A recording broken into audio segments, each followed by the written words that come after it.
Hi, everyone. Welcome to this ProcessMaker 3 training session, which is part of the beginners training series powered by Diapo Diamond.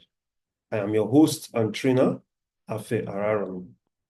For our first session, we shall be discussing part 1 of the workflow designer with a focus on process list actions.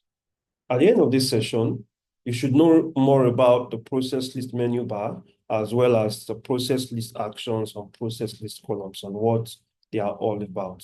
Let's unpack. We're going to be making use of two ProcessMaker instances. For our test instance, I will be using a Bitnami installation of ProcessMaker on my Windows machine. And to simulate our production environment, I shall be using a ProcessMaker installation of Linux in the cloud. So let's log in and get started.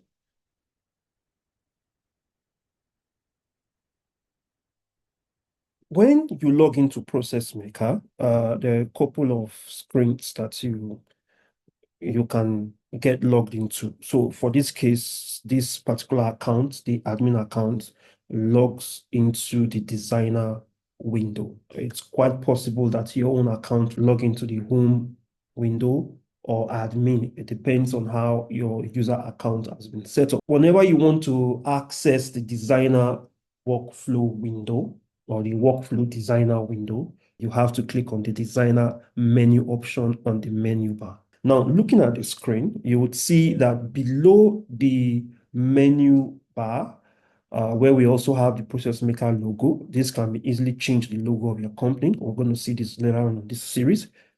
We have what is called the process list menu bar. Now, the process list menu bar is this bar you see here. If you look from left and move towards your right, you see these menus, the new option, edit, status, delete, export, import, delete cases. And on the far right, you have the category and search. And just below the process list menu bar, we have the process list. And the process list is depicted as a table having columns. And these columns have their names, as you can see, process title, and so on and so forth. We're going to come to them. But let us start first with our process list menu bar and discuss each process list action one by one. Now, for the very first one, we have new. Clicking on the new button or this process list action called new allows you to create a new project. I'm going to be using the word project and process interchangeably depending on the context. Now, why would we use the term project in this case? It's because a project can contain more than one process. So at a very basic level, a process can be a single process can be a project, or a project can be a single process. And so you can call it a project or you can call it a process. But sometimes you have process solutions that comprise of two or more processes. In that case, that is a project having possibly a main process with one or more sub processes. Clicking on new, the new button, a modal pop-up is displayed, which affords us to type the title of the project, gives a description, always good for you to give a description, as well as select a category for the process. Now, you can choose to select the category or you can define categories later. So for our very first process we want to create, I would like us to create a tutorial playground process. We're going to be using this process to experiment on some of the concepts as we try to work on our demo process or project. So I'm going to type here now, tutorial playground, and save a process to use in explaining or used a process to use in playing around or playing with rather ProcessMaker 3 concepts. Okay, so we have that, and we can choose a category. For now, we have only one category. We're going to be talking about creating multiple categories later, and then we click on create. So this happens. We get to see this. We don't need this modal screen. And delete it and delete that start event there. So we have a blank canvas now, and we can save. So the moment you create a new process or project, it's going to ProcessMaker creates the process for you, and you end up seeing the process designer window. But now that's for how you create a new process. We can close this and return back to our process list. So back to our designer menu window displaying our process list, you can now see on our process list one single process. Now, let's move on to the second action, which is edit. Edit, as a name explains or specifies, allows you to edit a process on the list.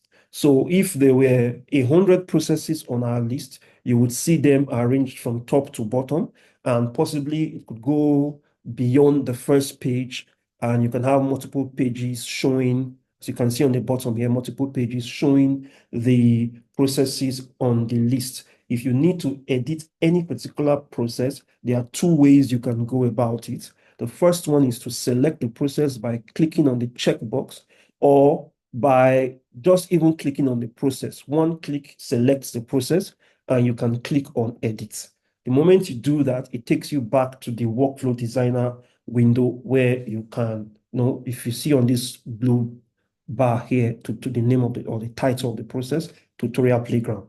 That's one way. So we come again to select the process and click on the edit button, takes you into the process for you to start your edit task or actions. A second method is to double tap on the name of the process, and it does the same thing, takes you to the workflow designer window. Okay, so let's move on to the third, which is the status action.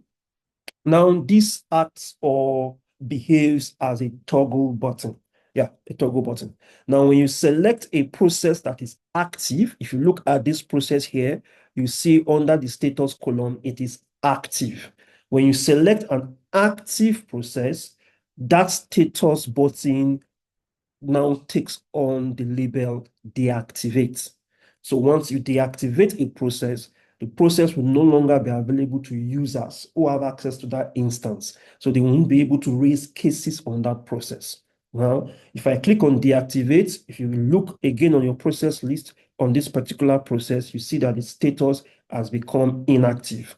And like we said, the status button on our process list menu bar is a toggle button. And because this process status is inactive at this point in time, you can see the name of that button or the label there is now activate, meaning if we click on this, the selected process is made active.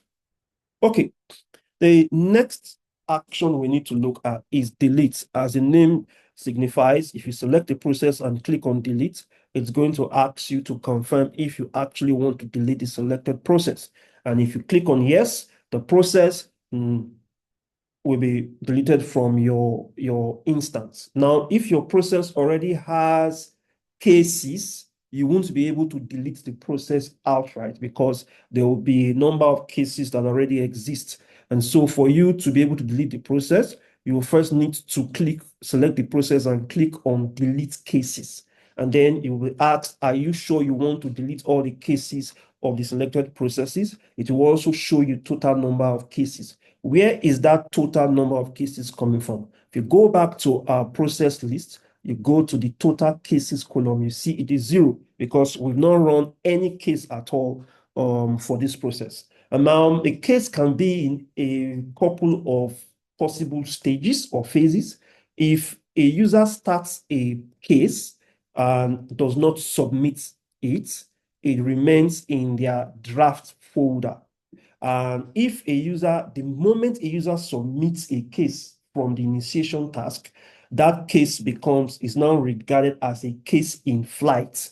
as a case in flight. It's going to be in a person's inbox or a group's unassigned folder. And so you'll find that number under inbox. Now, when a case is completed, it's counted amongst the completed cases. If a case is cancelled, it is counted amongst the cancelled cases.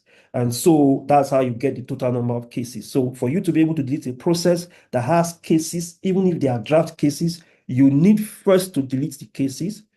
If you take on yes, the cases are deleted. And then before you can come back to click on delete, and if you take yes, the case is deleted. I'm going to show us how we can do that. But first, I need to show us what the export and import actions can help us with. Okay, so to export a process, like I mentioned earlier, this Bitnami instance is going to serve as our test environment. And now let's assume in your organization, you have a test environment, you have a UAT environment, and you have a production environment. When you're done building your process, you need a means of being able to move or migrate that process and its accompanying process object to another instance of ProcessMaker. And so this export button gives us that opportunity or gives us a means of being able to deploy a process from one instance of ProcessMaker to another instance. So for you to do that again, a process needs to be selected. So as you can see, if I click on the process to select it and I click on exports, it's going to export the process for me. And as you can see here, this is the second time this process has been exported. That's why you can have label 1 and label 2. Now, when you export a process, you get a process workflow file, PMX file, which you can then use to import into another instance. So let me quickly access what is going to simulate our production environment. So this is an installation of ProcessMaker on a Linux server on the cloud. Let me log in.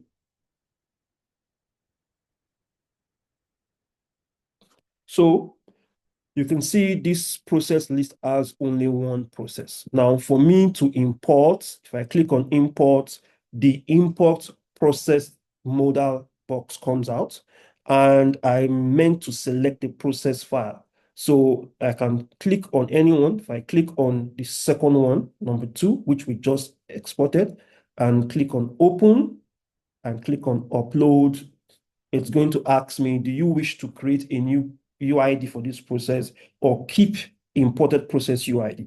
Now, for most situations or scenarios, you need to keep the imported process UID. Why? Because when you create a process in one instance, like we did in our test environment or this Bitnami local instance, ProcessMaker gives every process a process UID, a unique identifier number or unique identifier string. And even its process objects, like we'll come to see the triggers, the Dynaforms, the input documents, the output documents, the mail templates, all of those will also have their specific and unique identifier strings. And so when you are exporting a process from test to production, it's always good for you to keep the imported process UID, meaning the process on your production will have the same UID and even its composite process objects. All every process and process object UIDs are maintained.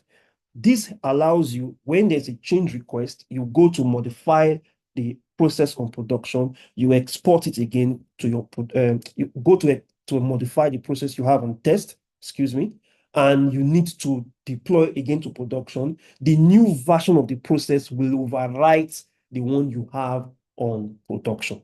So the only time we get to create a new UID is if we want to duplicate the process, meaning the original process. For instance, if we were to duplicate a process on the same instance, then 2 versions of that process will exist on a single instance, and each of them will have their different process UIDs.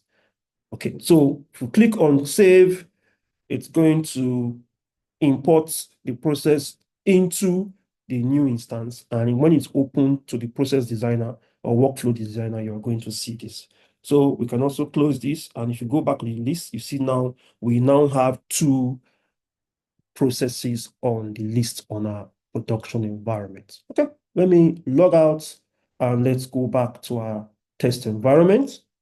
So here, like I said, when you have been able to do this, Alex, I would like to show us how to delete. Yeah, that would be very good. So, like, pardon me, I need to log in back into a production environment. To delete, like I said, you select and click on delete. Then you do yes, and voila, the process is gone from your list and gone from your instance. Every bit of it from your database is also gone. Okay. Now let's go back to our test environment. So far, so good. We've been able to talk about process list actions on our process list menu bar. We discussed what new button can do for us, the edit button can do for us, the status button that can take on deactivate or activate options, the delete and delete cases, and then the export and the import. Now, quickly for our categories, you can filter your process list by categories. So like I said, we only have one category here now, tutorials. So let's assume you have a group of processes that are owned by the HR department and then the finance department. To create categories, you go to admin and you go to under settings, you go to process categories. You can create a new category. Let's call this finance and click on save. And that is the new category there. Go back to designer and you see that we have only one category, one process on our list.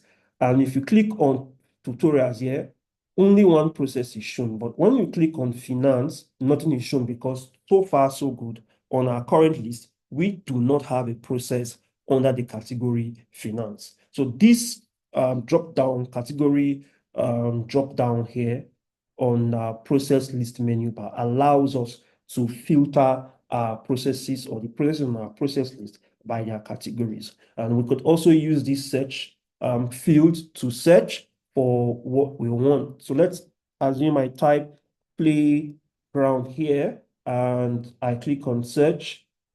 Sorry, I need to go back to all and you click on search. It's going to filter and show you all the processes in your process list that have the word playground in their title. Okay, you can try that out on your own instance and try out the functionalities of the category filter dropdown and the search text field that I've just explained. Okay, so quickly to wrap up this lesson, I would like to, like I mentioned before, talk about the process list itself. It's depicted to us or shown to us in the form of a table with each column having its own function and title, column name. We have the very first column that has our checkboxes that allows us to select individual processes. And we also have the process title column that tells us the title of our process. Of course, the type is always going to be PPMN.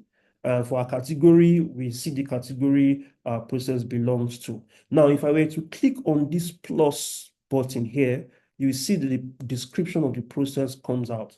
We said the process to use in playing with ProcessMaker 3 concepts. Now, that's why when you create a process, it's good for you to give it a process description so that people who are not familiar with how your organization works, when they see come to your process list, they are able to see a description of what a particular process is about, even if the name or the title of the process is confusing. We're already familiar, or we've already been introduced to the status column, and the owner column tells us or shows us the name, full name of the user that either created the process or imported the process into the ProcessMaker environment or instance. Then the dates the process was created or imported, And then we get to see the number of cases, whether those in the inbox or those are still in drafts, those are completed, those are canceled, the total number of cases. And then the the last date the process is updated. So you can see this date here. If we to come 2 weeks from today and edit even a single thing in this process, this value changes because that would be the last date the process was updated.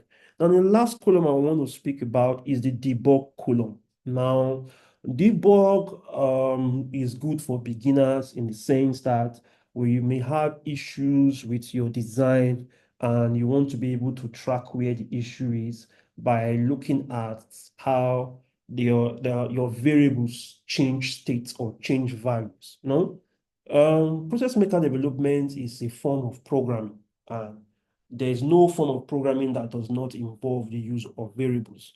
So, and in the course of process runtime or an app runtime, you are going to have variables that change value or change state from one point in time to the other.